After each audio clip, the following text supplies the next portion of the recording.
So let's go ahead and start with a new arrangement. This one Aki has not seen as of yet. And you just had a whole bunch of gigs, so we're going to hope those harps are in tune. Yeah. And not all the time do I write this stuff down. A lot of times I'll just work out these parts and I'll hear it in my head, and I'll use my iPhone as just a quick recorder. I'll record one part and then play over the other part. But since I knew we'd be doing this project and that you, the student, would like to follow along in this process, I've taken the time, and it does take time, to go ahead and notate this out. So what you guys will be able to do is follow along with us. So go ahead and download the provided PDF. I don't have a name for this yet, so I'm just going to call it Shuffle, and we'll go from there. So you get the full process, even before the names are come across. Now, we have 2 tunes so far, at least, that we've talked about, doing all 3 of us. Me, you, and Gary Smith. That's Rocket Ride, which he did on his Up the Line CD, and he's thought that he would like to do, not necessarily an updated version, but just a version where it's 3 people playing live. Because he originally recorded it, he did an overdub, and he had Musselwhite, playing that killer first position solo. And he told me that Musselwhite played the solo twice at the studio, and he said he lined it up and it was identical. So he worked out his solo. Wow. Yeah, so blues harmonic players have been known to work. Well, he did use a lot of his familiar first position phrasing and ideas, so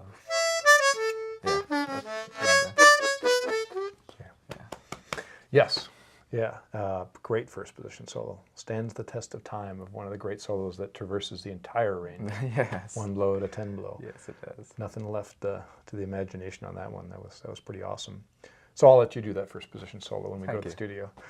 Then the other tune is It Takes 3, which we have performed, but it's been since 2009, so we'll go ahead and go through it together. And then we have this new one, just labeled Shuffle, and the idea is, since we got 2 tunes that all 3 of us are playing, I wanted to have a tune that just you and I played, and I got a tune where just Gary and I played, and it'd be cool if you guys came up with something where you guys played, you know, just to be symmetrical about it. Doesn't have to be that way, but that's kind of the fun thing about, really the theme of this project is the interaction. Right. So here's my idea, and I start with the band, and I just play a number of choruses, and I kind of imagine this as being part of a show, that I'm playing 2, 3, 4 choruses, and I play this lick. And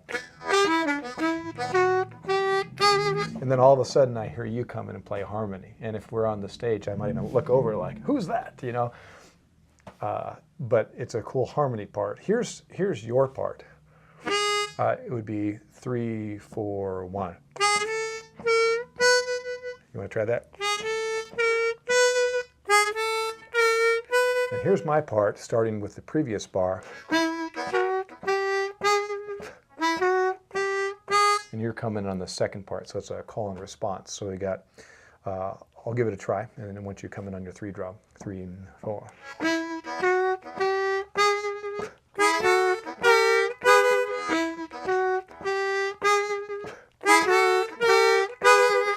Yeah, that sounds great. Then we go into the 4 chord, and your response is. Nice.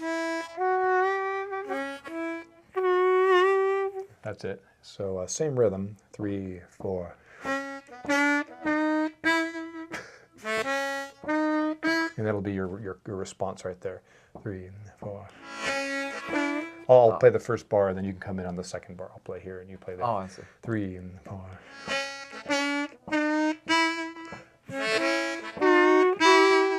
That's it again. 3 and 4.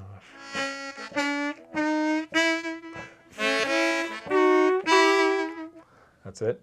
And then when the 1 chord comes back, we come back to our original idea. Then the idea is we meet on the last 4 bars.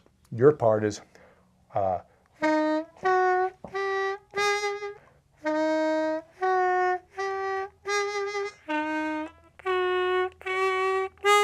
chord.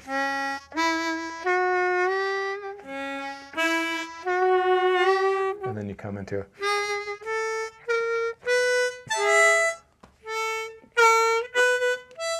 Yeah, that's it. Hey, thanks for giving me the easiest parts, Dave. Like the ones with no bends and stuff. Yeah. Yes. When we're done, what I'll do is I'll go ahead and play your parts, so you have something to practice to. Sure. Then that's a break right there, and you solo till your heart's content. And then the end of your solo, you're going to move into this part.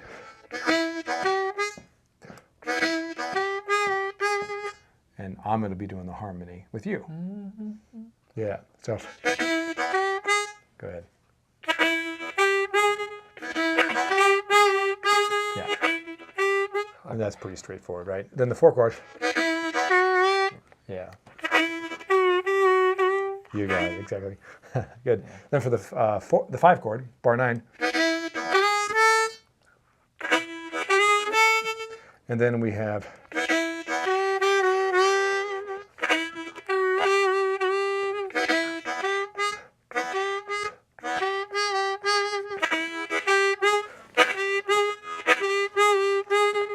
and then you'll play the same thing. You're going to repeat that same chorus again, but my harmony is going to change on top of it. I probably should have just said repeat, but that's what you're doing, you're repeating.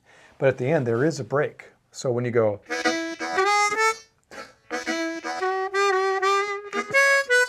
so the part that changes,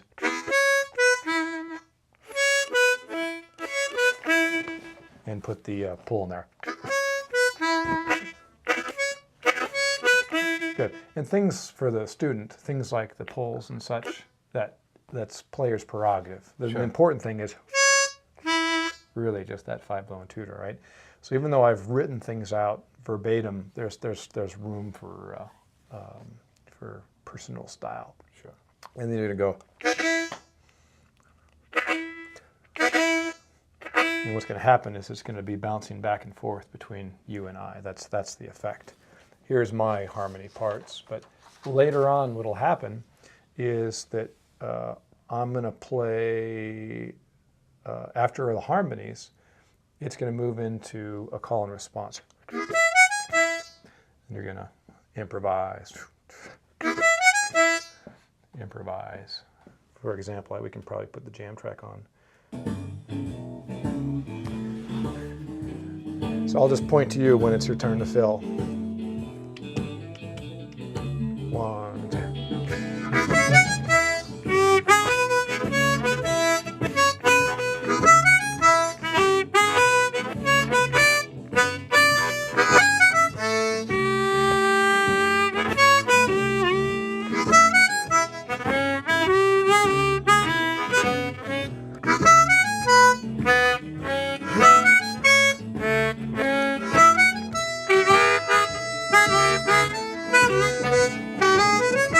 Wait.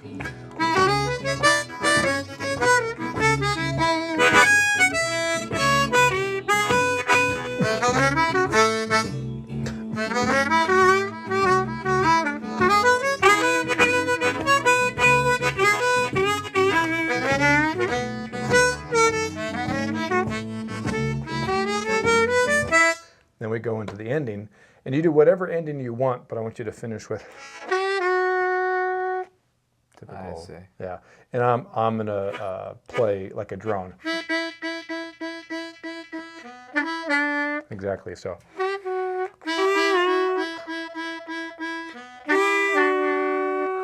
Yeah, that's it.